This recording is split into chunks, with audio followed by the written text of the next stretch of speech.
I want to touch briefly on thesis statements for this project. Your thesis statement needs to include the analysis work that you're doing and the larger conclusions that you're drawing. So a generic thesis for this project could be something like the following.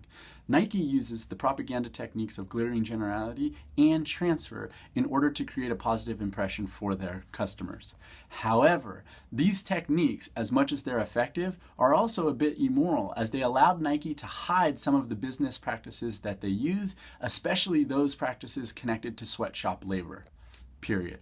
Now, I've done two things there. I've introduced specific propaganda techniques that I'm going to connect to Nike, and I've also drawn conclusions about the impacts of these techniques. In this case, I've showed how these techniques allowed them to hide some of their labor practices. That's a complete project. I've got the analysis, I've got the larger arguments. Okay, so I need you to make sure when you think of your thesis statements that you're thinking about that analysis and you're thinking about that larger argument.